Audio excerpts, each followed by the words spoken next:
Well, with less than a week before Election Day, both candidates are in full attack mode. Yeah, the war of words hit another level tonight. KCAL9 political reporter Bryan has the latest on campaign 2016 as we head to the home stretch here, Dave. Yeah, this race is like being tied in the ninth inning of the World Series game. Imagine that. It's just incredible. Trump and Clinton are using everything in the playbook now, urging, scaring, pressuring, and even guilt-tripping their supporters to try to get them to vote. And it comes on a night when the polls show the race is getting tighter and the candidate attacks on one another continue to escalate. As the campaign days dwindle, Hillary Clinton and Donald Trump are still taking their best shots at one another. I mean, he starts out by insulting immigrants. He moves on to insult all Latinos, insults African Americans, insults Muslims, insults people with disabilities.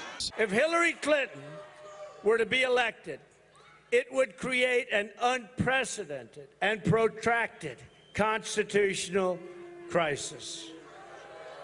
Haven't we just been through a lot with the Clintons, right? And if scaring or shaming their supporters into voting is working, well, at this point, it's all about getting out the vote. Get out there and vote.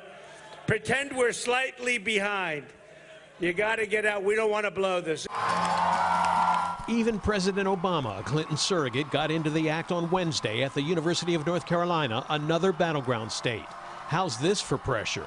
I hate to put a little pressure on you, but the fate of the republic rests on your shoulders. The fate of the world is teetering, and you, North Carolina, are going to have to make sure that we push it in the right direction. The latest polls in the key states show two things. The race is getting tighter, and both candidates have small leads in those states. The CNN ORC poll shows Hillary Clinton trails Donald Trump by 5 points in Arizona, where Clinton campaigned on Wednesday night, and Clinton has a 2-point lead in Florida, where Trump campaigned on Wednesday.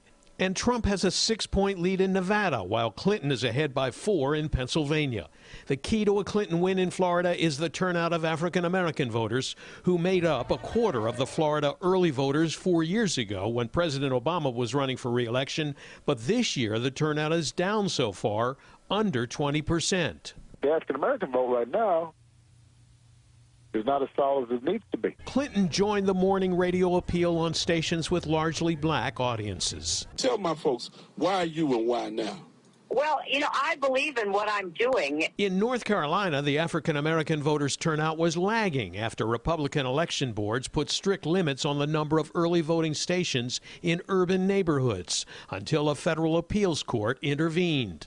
In Florida, the Clinton campaign needs a big turnout from Latino voters, and right now it's up more than 100% over the Latino early voting turnout 4 years ago, probably accelerated, at least in part, by Trump's insulting remarks about Mexicans. The Trump campaign believes he has surged to the lead now in Florida, where, as we mentioned, the polls are close, and they feel he's also surging in some Midwestern states, like Wisconsin and Michigan. CBS News reports the Trump campaign invested about $600,000 in 3 new national Trump TV ads that were run during the World Series broadcast of the 7th game Wednesday night. Everyday people stand united, ready to replace decades of broken politics with a new leader who's not a part of the system. Now more on that question of turnout of African-American voters in North Carolina and the alleged campaign to suppress those votes. CNN reports that in one North Carolina city where black voters make up about 1/3 of the voting population, the Republican-run election board slashed the number of early voting locations in urban neighborhoods from 16 4 years ago to just 1 this year and cut back the days it was open.